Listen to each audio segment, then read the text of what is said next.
Hello, hello, hello.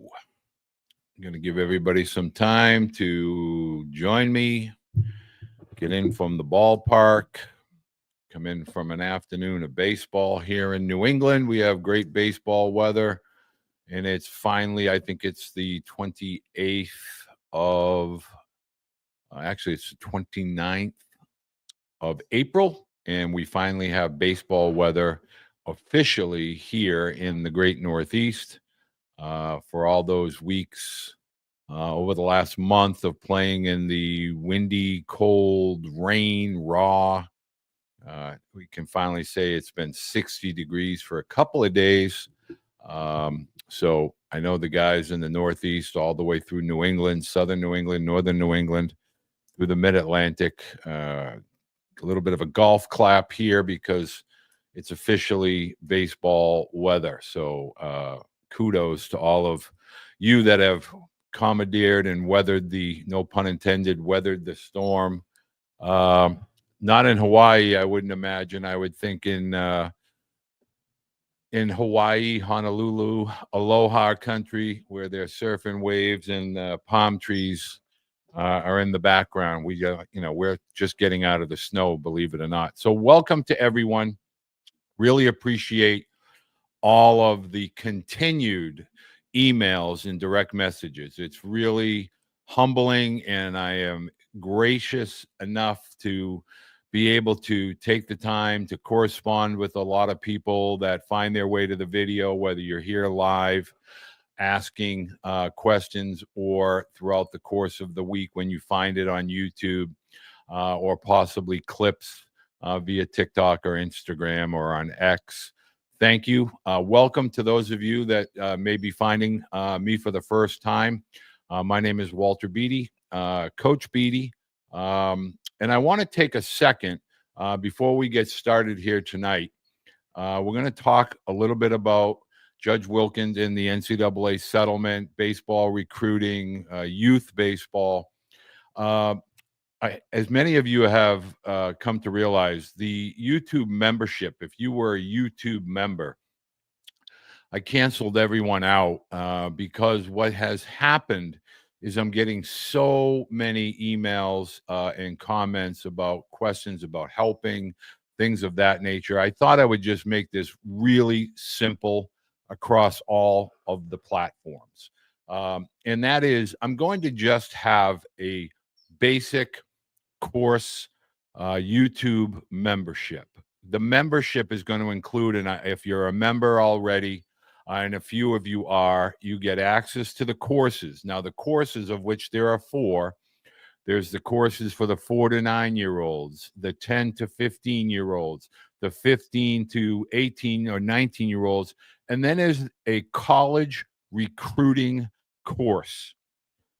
So all of that is available to you through the membership. The courses are listed in a playlist on YouTube.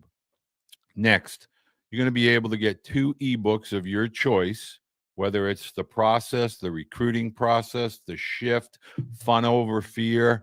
These are, ebooks, and, they are also available via Audible, and the Audible books are like $3 or $4. But my point is I'm making all of that available on a membership through YouTube. It's $20 per month.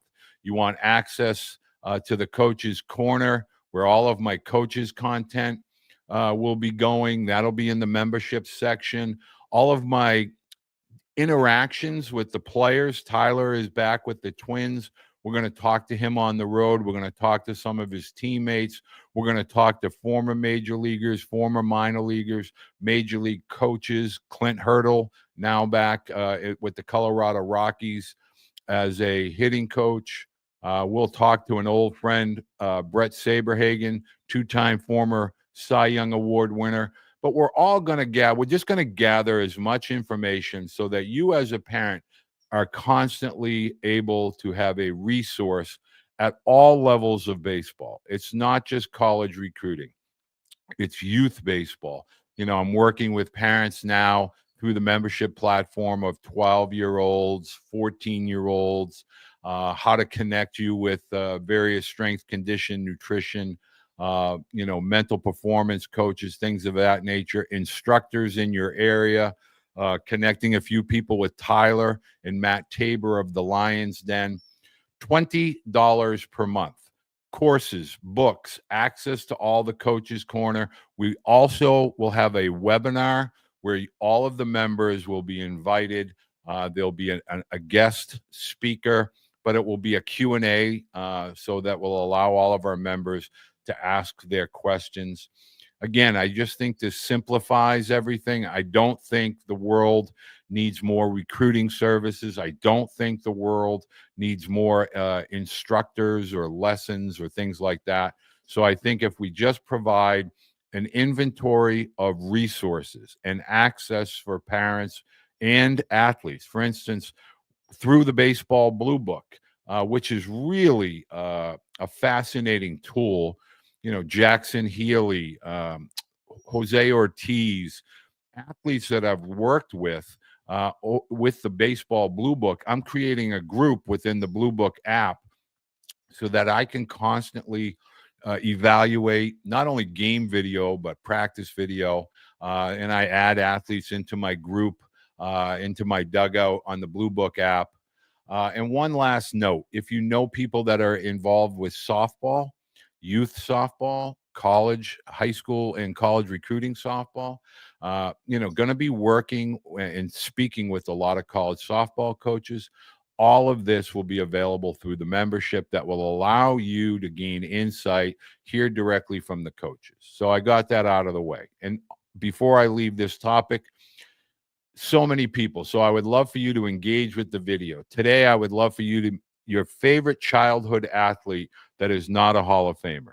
So for instance, for me, that would be somebody like Tony C., somebody like a Wayne Cashman, some Sam Bam Cunningham from the Patriots. Engage with the video. Leave me your favorite non-Hall of Fame athlete. Let me know where you're from. Hit the thumbs up. Subscribe. It's free. The subscription portion is free. And that always helps with regard to the algorithm. So moving forward, you might have heard with regard to the transfer portal, the settlement has not been finalized by Judge Wilkins out in Oakland, California. And the sticking point here is grandfathering in of the roster cuts, of the pending roster cuts. And what the judge does not want to do is have an immediate axe fall on a lot of student athletes that, lose not only their scholarship, but possibly the ability to stay at their school. If you're at a very high level academic institution and you're there on a scholarship and your roster spot gets eliminated, now you have to, not only are you not playing a sport, but you're no longer able to possibly financially afford staying at that school. So there's a lot of implications. And I want to also speak to parents about why, in some ways, the roster reduction or the roster limits, whatever we want to phrase, is going to be good for college athletics. And I'm going to share with you why. What will end up happening is currently, under the current system of 40, and there's really more than that. There's 45, to many cases as high as 50 with red shirts. There's a stockpiling of talent, which is kind of limiting the opportunities that a lot of these athletes have. And so when you get to the roster limits, it's going to cause chaos at first, but the spread out, it's going to spread out all of the talent across all levels of college athletics, obviously college baseball. And so now, if we start to think about what do most college athletic baseball programs stockpile, that's pitching. Now you're going to have better arms making their way down, through some of these maybe mid-major schools, also JUCOs, also Division twos and Division threes. So the talent will rise and be spread out and distributed across the country. And that's not such a bad thing. The next thing is you're going to see the quality and the caliber of baseball, A, because of the settlement, also B, because of the pending looming changes within professional baseball, with regard to a possible draft reduction, a possible international draft. You're going to see more athletes going into college, more athletes staying in college. Um, and so obviously that's going to increase the caliber of athletes that are in school. The other part of this equation is name, image, and likeness. You're going to see more schools have some sort of collective, whether it's a booster run collective. And I think that's going to be through the vast majority of NCAA sports. It's even trickling down into high school athletics, if you want to believe that. And so, Pete Rose, thank you, Mr. Slayer. I agree, by the way. And you're going to see some changes at the high school level, which is the crux of what I would like to speak about tonight.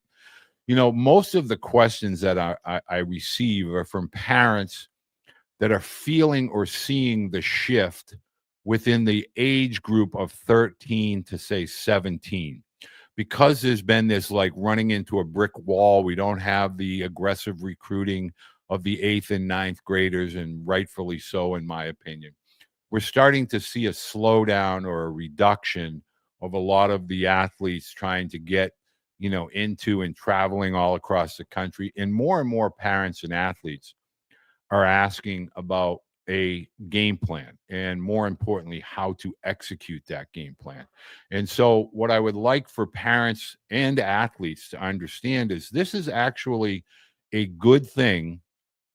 For years, softball has restricted when contact could occur with a potential recruit, going into that rising junior fall. Baseball obviously subsequently followed up with softball and lacrosse.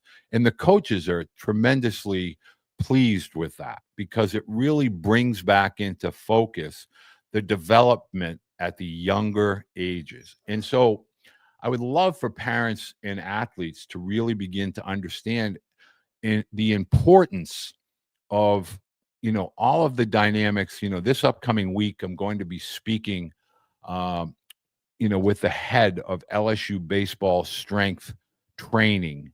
And I think it's going to allow parents to understand what really lies ahead and why it's really important for your athlete to understand. We think strength and conditioning, obviously we think weights, but the things we don't think about: nutrition, hydration, sleep, in some instances supplementation, as Tommy Moffat and Eric Cressy, who have joined me in the past, have so strongly, vigorously, really wanted to share. Creatine is one of the most misunderstood and misinterpreted supplements. And I'm certainly not advocating for 10, 11, and 12-year-olds. That's not my point. But creatine is not a steroid. There is no, there are directions, obviously, but my point is this is something that begins to occur when your athletes get to that big diamond. And I don't think we as a group are focused enough on what all of these changes, the positive aspect of all of these changes. It's really not a negative. It's not really eliminating opportunities as much as it's making the talent level rise. And so, do you want to try to commit early and then end up not being good enough to be you're not ready? Or do you want to take the time to get ready and then go get recruited? And so I think as a industry, I think we as adults need to understand we're dealing with a massive billion-dollar business of youth athletics. And to that point, there's a lot of this can be undertaken by families directly themselves. In other words, we can create an action plan, but it's up to you as parents and obviously the student athlete to execute the action steps. And a lot of it is understanding that transition from the smaller diamonds of youth baseball, those ages of 8 to 12 or 8 to 13, where a lot of athletes are really, going all over and playing travel ball. I see a lot of smiles on faces. That's great. That's a passion. That's fun. But when you get to that 13 to 14-year-old age, there's a lot of extracurricular activities that are going to be pulling on your student athlete for time, whether that's peer groups, as far as friendships, other hobbies, areas of interest, other sports. Obviously, when they get older, girls, boys, boys, girls, that kind of thing. So it's a matter of, if this is something that your student athlete really truly wants to strive for, the beginning foundation piece is going to be that strength piece, and that nutrition piece, and that hydration piece, and understanding that all of the components together collectively. You can't go do strength training and not be getting the nutrition or the sleep. The sleep is the magic wand. The sleep is what makes the whole operation work. Without the sleep, there is no growth. There is no restoration. And I don't think we talk about that enough. Next, I cannot stress this enough. The whole arm strength world, and I've spoken about this in the past, so I don't want to give it too much.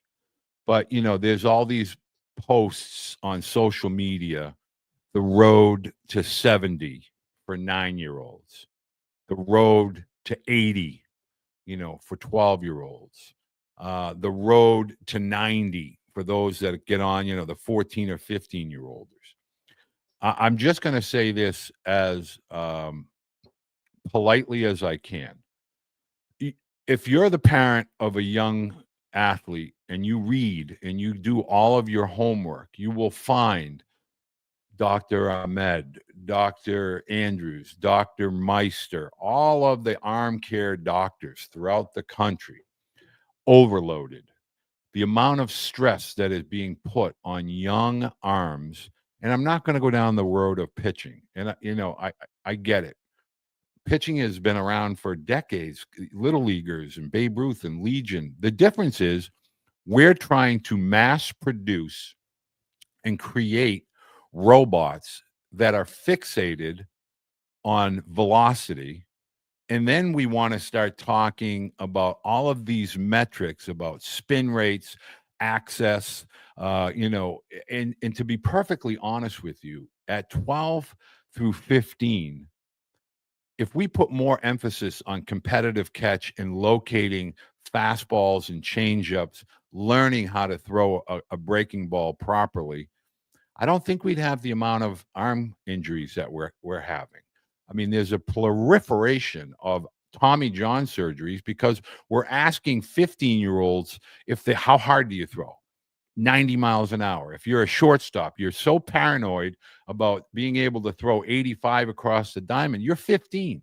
Mother Nature is going to, there's physical maturation that is in your future. Understand how to use the glove and transfer the ball into your hand, make a strong and accurate throw. Don't worry about the metrics. Don't worry about the velocity. Let yourself grow into your skill sets. And part of that, obviously, is strength, conditioning, nutrition, supplementation, and sleep. If you're a parent and you're being approached about a velocity program and your athlete is 8, I know it sounds stupid, 8 through 14 or 15, probably not a good idea.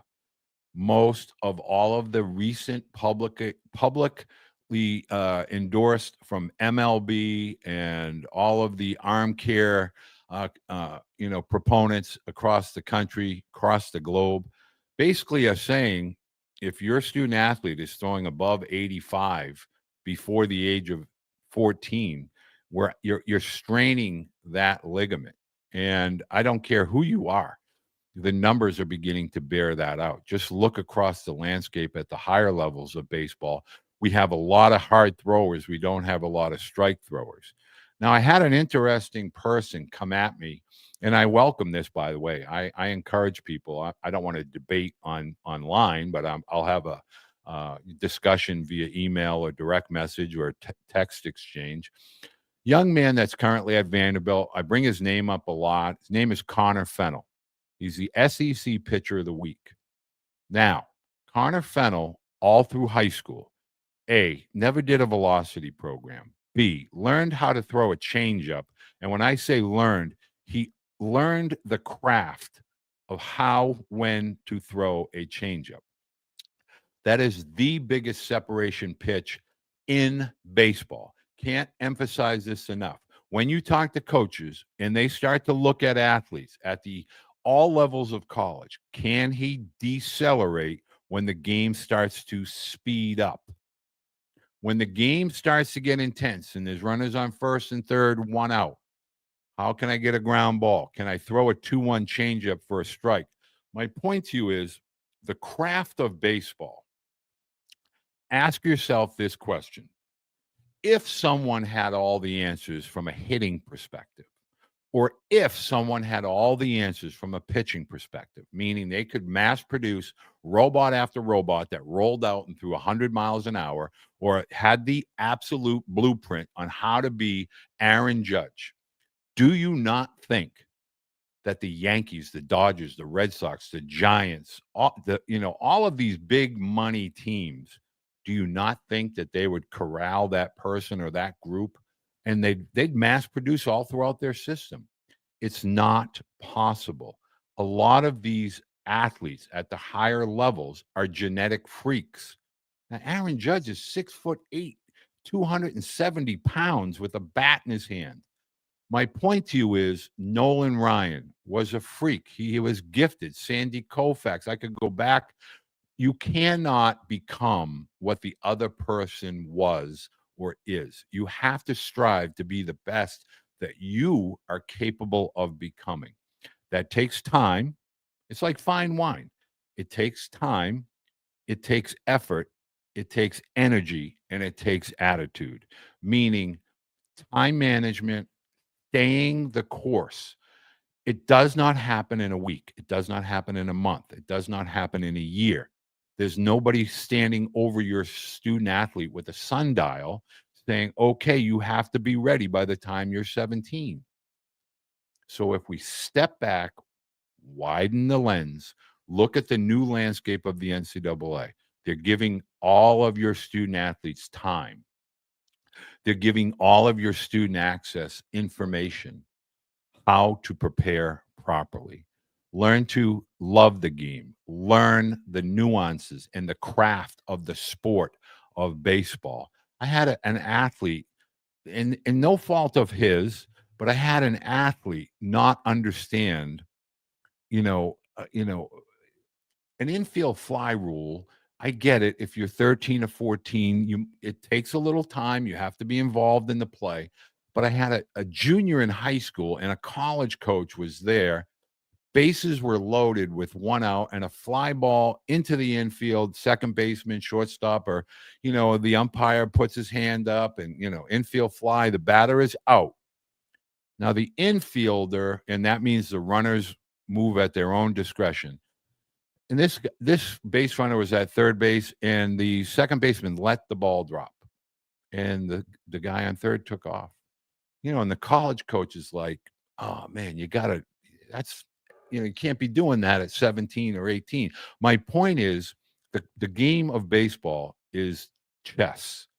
It is not checkers. It is not something that you just kind of take and exert physical energy and just go out and play. We have to know baseball defensive positioning, pitch sequencing and tunneling. We have to know game situations, when to move runners, how to give yourself up and move your teammates and actually think about playing the game to score more runs as opposed to have better statistics than your teammates or the opposing people in your division or league. These are things that are critical. Now, I want to kind of end this, and I see all the questions, and I appreciate. Hello from Texas. I love Texas. I'm a huge fan. Both my boys reside in Texas. I want to let parents know a little bit about when you should really begin even thinking about college. I find that way too many parents are thinking college before their athletes are even entering middle school, or they're in middle school, but they're not even close to high school. I guess that would be sixth or seventh grade for some school systems. I need you to understand the basics here, 8 to say 14. I really say 13. That first year on the big field, that's where the love, the passion, and the want.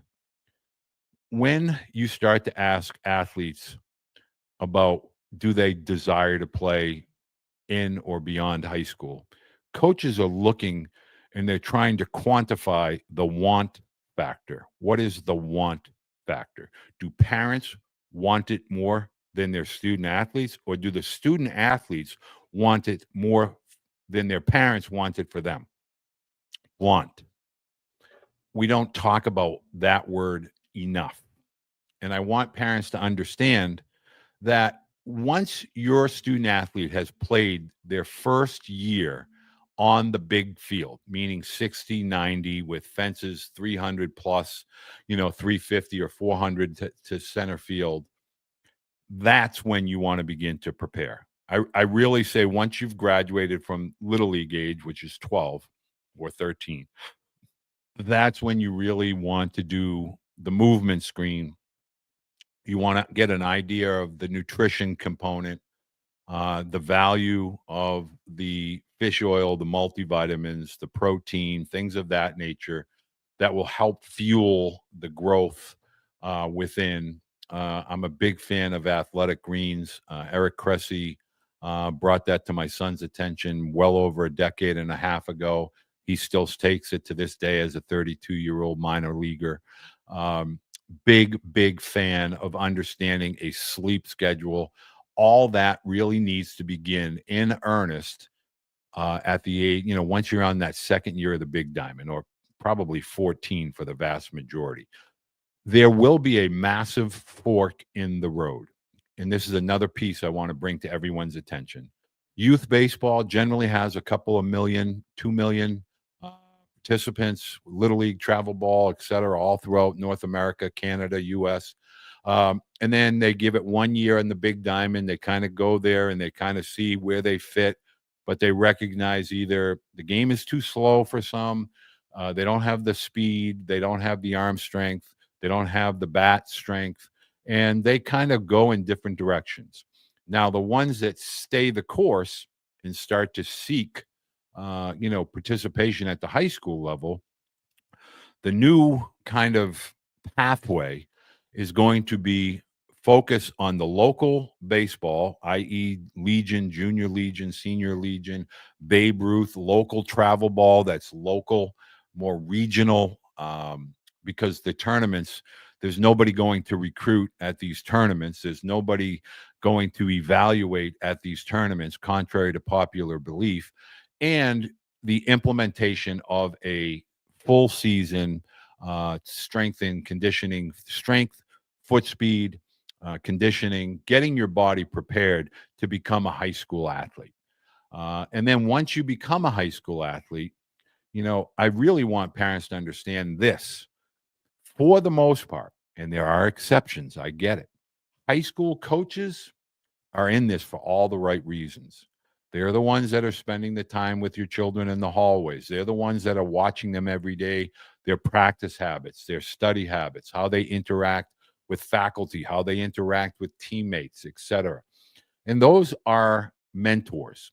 Now, are there exceptions? Yes. Some school systems, they don't have the ability or the wherewithal to maybe bring in the best coach. But for the most part, the high school coach in the high school programs that offer access to the weight rooms, they're offering you access to the amenities.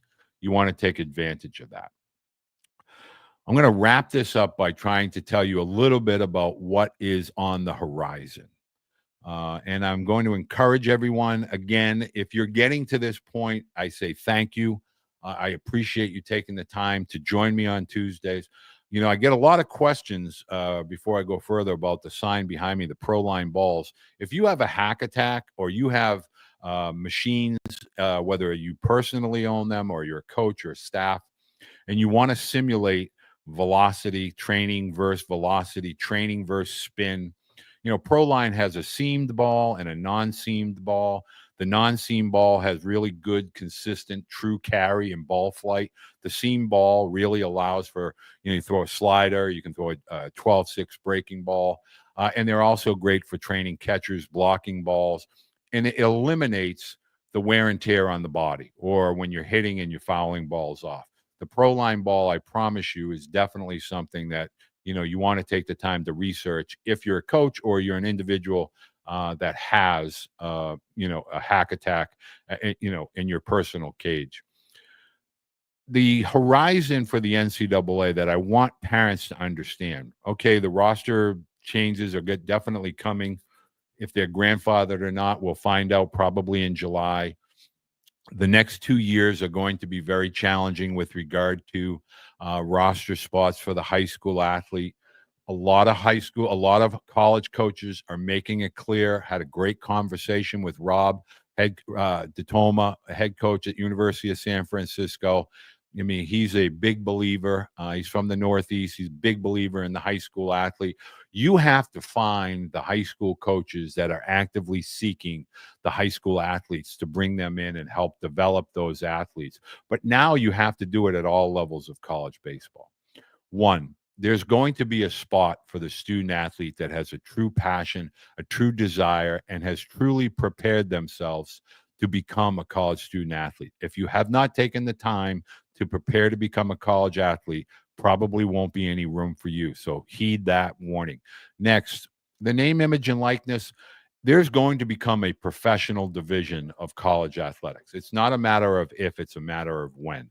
I'm going to tell you as parents, if you bookmark this video, I would say in 2027 or at the latest 2028, there'll be a professional division, and all of the divisions will be set up at the professional level with regard to logistics, geographics, be making affordable travel arrangements for their student athletes in all sports. There's going to be Title IX ramifications in all of this. I don't think we're talking about that enough because the big money engine that fuels the big boy engine at the professional division, and nobody makes any moans or groans about this, is football. And that is going to become owned by that professional division. And they're the ones that are going to seek out the big money television contracts. Then you have, March Madness. And right now the NCAA owns that. But I have a feeling that's going to become where the sticking point is. NCAA owns the basketball rights to March Madness as well as the College World Series in baseball. I think when that professional division is started, then you're going to have a college division. I think we'll start to see some Division Ones maybe go down like St. Francis to Division III in a few sports. John Hopkins, Division I lacrosse, Division III baseball. We'll start to see some of those schools begin to go up and down. JUCO is going to be really, really stockpiled with elite athletes that are looking to stay draft eligible. Can't stress this enough. If you look on any JUCO roster, there's going to be JV teams, there's going to be developmental teams and programs, they're going to be 60-man rosters. So, I just don't want parents to think the road to college, go to JUCO, just go to JUCO, we'll play right away. It's not going to be that. Next, NAIA. If you're paying attention to Dave Serrano and the Johnson Royals, they are a 32-win team. I think they won today. That program used to routinely win 4 or 5 games a year, and now they're winning 31. And they have a roster with athletes from Florida, California, Arizona. My point is athletes now are moving. Athletes are looking for opportunities. This is no longer, if you live in the Northeast, you go to a Northeast school. My point is, if you have access, if you're watching our Coach's Corner content, coaches are looking for athletes that are physically prepared to play.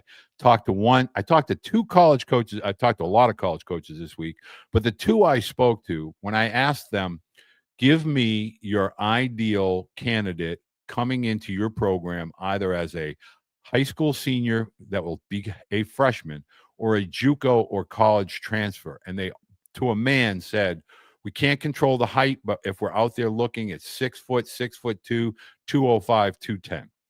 They're running a 6'7", 60. We heard Scotty Loiseau say that, at Dayton, as he's the head coach at Dayton.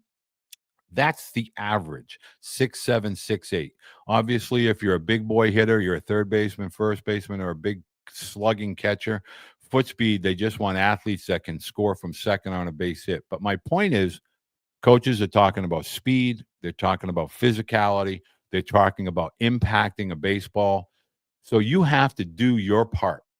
Don't leave it up to someone else. Travel baseball is not a magic potion. They can't put a jersey on your student athlete and make them a college athlete. Lastly, nothing that a travel ball program has done in the past with regard to their pathway with their athletes into college is applicable any longer. It's just a different pathway to college. That has changed. This May, next week, and the weeks after, we're going to see the portal load up with thousands of athletes. And those athletes are going to be evaluated off of their synergy video from them performing at their previous college, their summer collegiate teams, and coaches will go to those games and evaluate. And then, and only then, after those have been completed and right after the Major League draft, will the college coaches get out and see the high school athletes at events like PBR Futures, Area Code, East Coast Pro, and some of those other bigger national events such as Jupiter and Fort Myers in the fall. So if you have questions, please continue to send them to me. I encourage all of you, if you're a student athlete, a parent of a student athlete, download the Baseball Blue Book. Make sure you put in a profile. Tag me in there. Let me evaluate your student athlete. Let them get me. I'll put them into my group. I'll give you the insights. Lots of families. Like if you want to know, just go on the Blue Book. You'll see the families I've worked with or that I'm talking with. Everything from every athlete from the ages of 12 all the way up into junior college. Guys that are looking for placement in the 4-year, schools. So all of that is included with the Blue Book. Get the evaluation. It's all part of the YouTube membership. I really want to say thank you to everybody that took the time, all the people that are sending me questions. I guess I should be putting my glasses on because I'm looking at it, but I don't want to run too late. One last thing. I do want to ask all parents, if you are creating a profile and if you are sending me an email, if you could include a video of your student athlete, just need to see them playing catch, swinging a bat. I just need to see them move. I like to see body movement patterns, athleticism, how they flow. When they're playing catch, it can be playing catch with dad. It doesn't need to be in a game. It can be playing catch with a sibling. It can be just want to see them moving around. Again, please hit the subscribe button on your way out. I appreciate it if you give this video a thumbs up. Also, if you have a question about the membership, send me a message. I'll explain it all to you. All the perks are located into the membership. Again, $20 per month. You get access to all 4 courses, which includes the college recruiting course. And I had one parent comment, wow, this is amazing. Loved it. And it talked about NCAA, NJCAA, and NAIA. You also get the books. You get your evaluation from me. You get access to me via the direct messages, emails, also our monthly webinar, and also college coaches. All of the content from all of the college coaches and our special guest speakers will be available on that platform. Thank you so much. I look forward to talking with you on next week on Tuesday. This week, we'll be talking with who I consider to be one of the big up-and-coming strength. This is his first year at LSU, and he has done a fantastic job with all of the athletes within the LSU baseball program. And I really think if you take the time on Thursday to watch Chris Martin, He is absolutely fantastic. And the information that he has shared with me to help a few athletes that are interested in the LSU program is going to really tremendously benefit the families as well as the student athletes, obviously. Get prepared to be ready to be recruited by a school such as LSU.